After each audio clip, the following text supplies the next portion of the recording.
recorded on VHS and downloaded to cassette for maximum audio quality.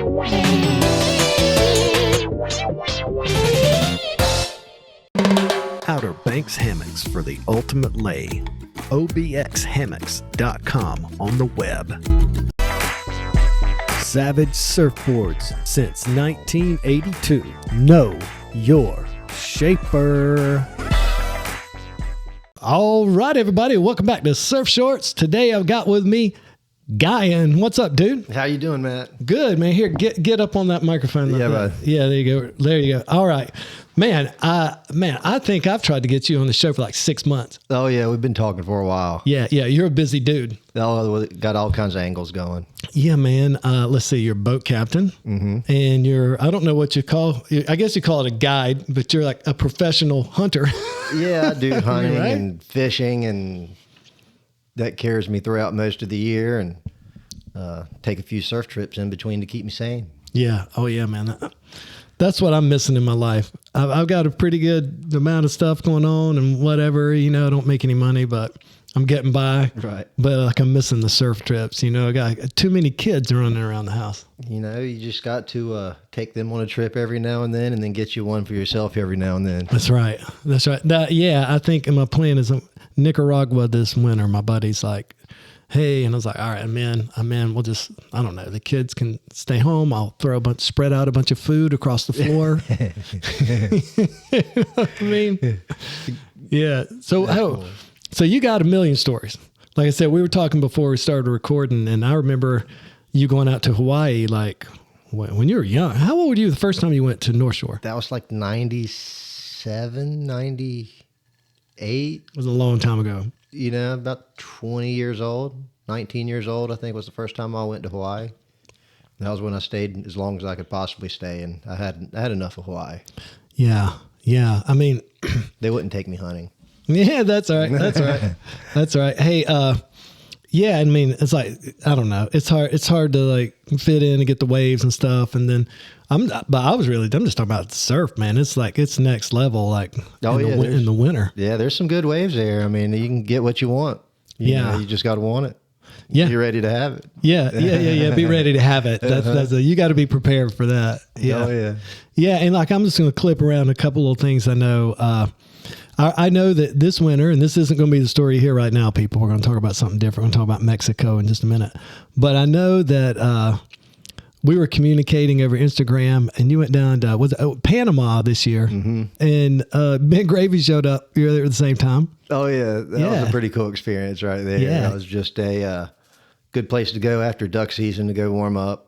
Yeah. And waves are typically pretty good that time of year, too. And it just so happened that we were crossing the same paths and at the same spots at the same time and got to hang out with Ben Gravy. And he's a pretty cool guy. Yeah. He seems like it. We've communicated a little bit over Instagram, but hadn't got him on the show yet.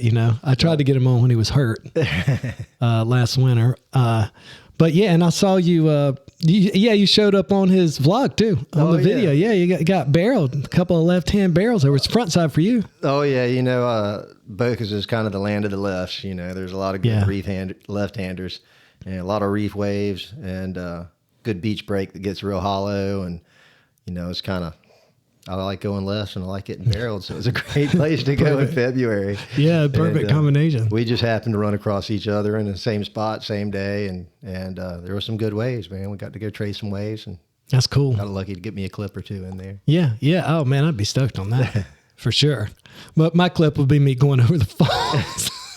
It happens. Yeah.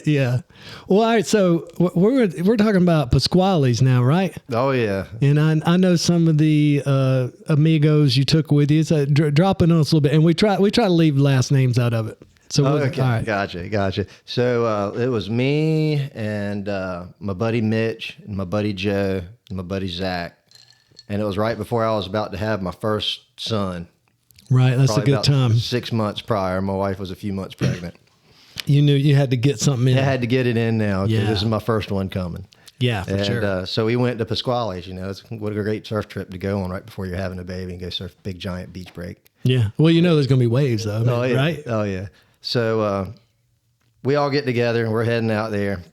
We fly in late night, middle of the night, get our rental car, It's about a 2 or 3 hour drive to Pasquale's. In the daytime, it's not bad, but this is in the dark. This is nighttime. Half of us, well, all of us can't drive. We're too tired and just too many drinks on the plane there. And Zach had to get us there, and I was just able to wake up enough here and there to direct them on this way, that way, and somehow we got to it. Yeah. So we get there 2 o'clock in the morning, 3 o'clock in the morning, and the gates closed to where we were going to stay over at Edgar's place, which is the hotel right there on the beach at Pasquale's. And so we parked at the gate outside, walked around, and just slept in the hammocks. Joe slept under me on the beach, which you probably shouldn't sleep on the beach in Mexico at night because the scorpions are crawling everywhere. Yeah. So, I had somebody last fall at Pasquale's in like the very, very early 90s, and they were bitten by a scorpion. So, yeah. So we wake up in the morning and it's, 8 foot, 10 foot on the face, pumping, just what you're classy, hoping for. just perfect first day. Not giant, but not small. And so we all paddle right out and we just trade off a bunch of waves. And my first morning there, all amped up. We're all out surfing everywhere. My 3 buddies are surfing way down. The very first day surfing now. Yep. My 3 buddies are surfing way down. And then I run into one of the California guys that have been living there for years. And we got to talking. I always used to bring him American spirit, smoking tobacco, rolling tobacco. Yeah. Because he couldn't get it down there. And I always take him some of this and that down there. And so I saw him and I was talking to him and he asked me who I was with. And I just told him I was with 3 other of my buddies. And he kind of got a little sour at me and had some choice words to tell me. Why was he sour with you? Because I brought 3 buddies with me, maybe because I didn't stay at his place. I stayed at the other place. Gotcha. He's got his own. Both. He has his own place that I stayed at a few times prior. Oh, so he's like, hey, dude, you're making it crowded and you're not staying with me. Like, you're going to be a crowd. I want to make money off of. Right. So, like, I was a little kid, young, the first few times I went there, and now I'm kind of a older man, grown man. And I expressed my opinion to him, I was like, you don't talk to me like that, man. I'm a grown-ass man now. I'm not some little kid that, like, you're pushing around anymore. And he got right mad. And so we just went our 2 ways. And I went in and started voicing my opinion on the beach. And the hotel owner down there at Pasquale's overheard me. And he decided he wanted to paddle back out in the lineup with me. And so we paddled back in. So the guy that overheard you, somebody you were staying with. Right. I'd stayed with him. I've known him. I've been there 5 or 6 times over my life. Yeah. So he was a little sour that the older fella from California that lived across the street was trying to run away his customers. Yeah. I get it. He was over it. It's been happening for years and he was kind of over it. Straw that broke the camel's back. Exactly. And so he paddled back out in the lineup with me and had some words to say to the Californian. And next thing you know, one of the Californians' buddy jumped on top of, we'll just say Edgar. Yeah, Edgar, yeah. Yeah. And started beating Edgar up in the water in front of me. My first hour of surfing, my first day there on a 2-week trip, staying. There's like 3 places to stay. Yeah, so you got 3 places to stay. The dude you're staying with is now getting stomped. Right. So he goes in and I'm sitting in the lineup and they're looking at me and I'm like, I didn't want this. Yeah. But he overheard me and he's kind of over it. I've heard the stories. And next thing you know, the whole family came out of the hotel and it was about Edgar's family now. All of them. And all of them. We're talking about multitude of people. Correct. Got all the little everybody came out. Everybody's making their living off of you surfers coming down there. Yeah, and they all had, whether it was a shovel, a machete, a crowbar, piece of rebar. I mean, they were all rather upset. Yeah, it sounds like a scene from Anchorman. Oh yeah. So he went in and they surrounded him and tossed him around a little bit, and he made it back to his place across the street without losing a limb or having a heater chopped off or anything. But that being the first day of my trip, it was a crazy start to a really good trip. Yeah, that is a crazy start, man, for sure. Well, hey, did you ever talk to? I know you talked to Edgar. because you stayed with him. But did you ever talk to the other guy who got beat up? He came back out to me and told me I was hope I glad with what I had accomplished, that they almost took his arm off. And I told him, just like I told you, that obviously I was just the straw that broke the camel's back. This had been going on for too long. And unfortunately, it was a time in everybody's lives where all the surf breaks were starting to see a few more people. Yeah. And it just wasn't the old school days where you just show up by yourself. And, so staying up. There was that transition. And you're talking about things changing. Like, the other, another guy I had on here last fall, like, they're at Pasquale's like early 90s and there's nothing. And they're just sleeping in the palapas on the beach and that's it. There's not hotels. So, like you're saying, it was a time. Yeah, it was a time because, they're creating this themselves. I don't blame them. Revolves around the surfers. But we're going to keep it a secret. Exactly. At the point in time where secrets were starting to not be so secret. That place is just as secret as Masonboro. The only reason it's secret because it'll break you in half if you're not ready for it. Dude, yeah. It's always a dance. Like you want people to come, you don't want people to come. It's getting crowded, right? And I think it sounds to me like California guy need to remember he's a California guy. Yeah, he just got a little bit old and a little too grumpy and it kind of came back on him. Yeah, for sure. And I hate it for him. I know. It was not a good thing, but it happened. Yeah. So you got Zach and you and Joe and who else? Mitch. Yeah, Mitch. Uh-huh. So everybody can surf. Everybody's surfing, man. Yeah, we're having and a everybody's great time. Good. Oh, yeah. Everybody's a legit good surfer, right? Oh, yeah. So you had a swell. Oh, yeah. We showed up right before the swell. The first day was all that mayhem that went down. And then the next day was a little bit weird. Like there was a little bit of bounce on it, but we surfed anyway. And when that place has a bounce on it, it's a little bit difficult to surf a 20-foot beach break. Mm-hmm. It was big, but had like a cross chop on it? Or we're talking about backwash? It was backwash and a little cross chop and a little on the shore, and we were just surfing. We were there to surf. We were all young and frothing. Yeah, you see Escondido, Puerto Escondido often if you're watching somebody's YouTube video, and there's backwash in that, and you're like, you got to deal with that, and then. You don't see much YouTube of Escondido with a little chop on it. No, it's dangerous when it gets choppy. That's what I'm saying. So we were out there and we were surfing the choppy. Right. Yeah. We were frothing. We were out in North Carolina. It was summer. It was flat. We were double overhead plus and amazing. Oh yeah. You'd have to be on it. So like, here comes this one wave and, we'd already had a few fun ones and I drop in and this wave like kind of triples up.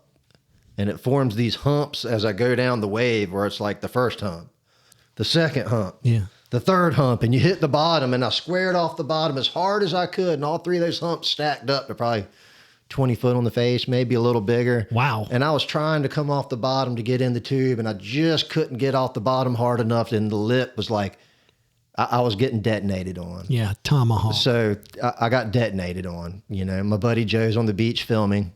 Possibly about to die on camera for him to take home to my wife.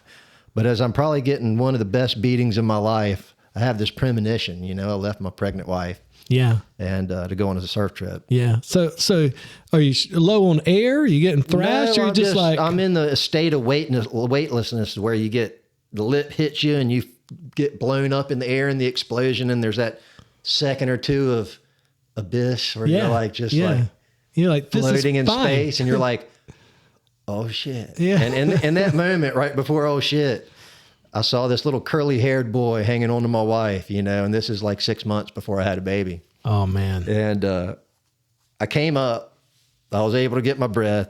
I got flogged really, really hard. Yeah. And, but I lived, I made it. Yeah. Got to the beach and I walked up to my buddy Joe filming and told him, I'm having a boy. When I get home, I'm having a baby boy. He's like, what do you mean? He's like, I thought you were about to die. I was like, no, I saw it, man. When I was about to die, I'm having a boy. I saw it plain as day. That is awesome, man. I mean, like what? 3 boys later. Yeah. That's right. That is funny. Yeah. 3 boys later. Yeah. That's funny, man. And, you know, like I've had people tell me stories where like, oh, you know, it was low on air. And like, I had Jim from Sweetwater in here. I don't know if you heard him. He was at Puerto Escondido before anyone knew what it was right. He beat the magazines there in the early 70s. And he's like, has a multi-wave hold down and he's passing out and he sees a plane flying over with a banner that says Paris on it because his girlfriend at the time was in Paris. So yeah, I guess Mexico induces some hallucinations on it, but yours came through. Oh yeah, mine came to fruition. Yeah. Came home and had my first little boy. Yeah. And I bet he was chaos. Oh yeah. Oh yeah. They all 3 are. Yeah, for sure, man. Yeah, in their own way.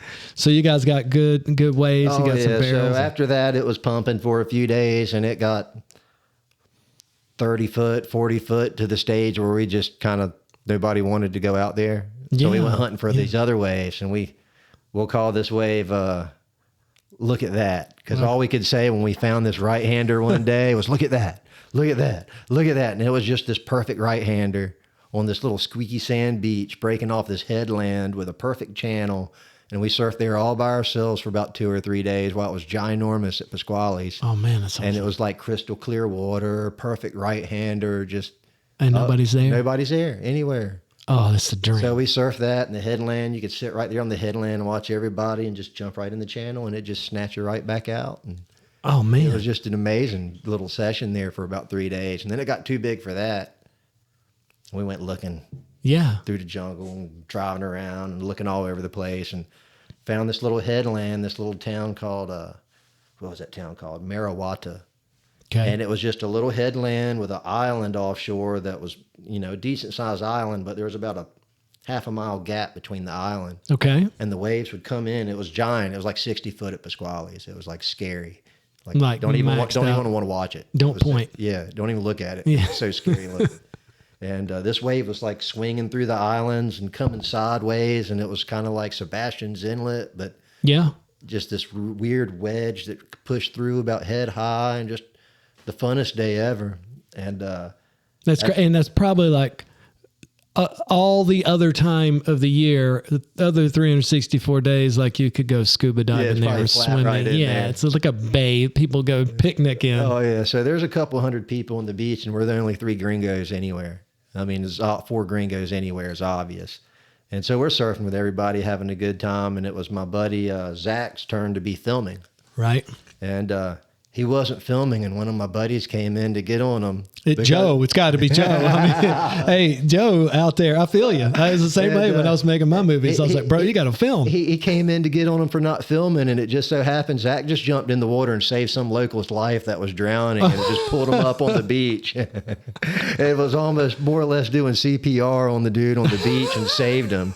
And then we all came in, and everybody was around Zach. Yeah. Like hugging Zach, and like Zach was a hero. He was a local legend in Marawata. That was awesome. He saved somebody's husband or brother or you know, right there on the beach, and dropped the camera to do it.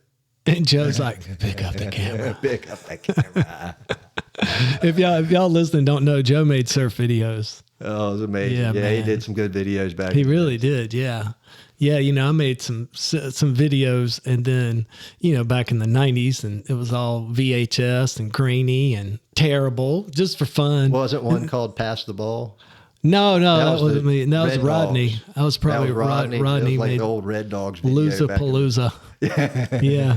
I made the Surfer Palooza ones I don't know, like a year and a half after the last one I did, Joe makes a video, and it's like real. Oh, yeah. It's like digitally edited, and I was like, somebody's like, "Oh man, have you seen that?" It's like, "Yeah, it's good." Yeah, the first like, was like it's better than yours. I was like, "Yeah, no kidding, it's way better." Oh yeah, that was a good time in our lives right there. Yeah, good for waves sure. happening, and for we sure. were able to get on them. That's right. Well, hey man, thanks for telling us that story. I appreciate it. Sounds like a killer trip. So, I'm hoping. The last thing I'll say, I hope Joe let Zach off the hook for not. Yeah, filming. he got off the hook for that. All right, thanks, brother. Yeah. Outer Banks hammocks for the ultimate lay. obxhammocks.com on the web. Savage Surfboards since 1982. Know your shaper.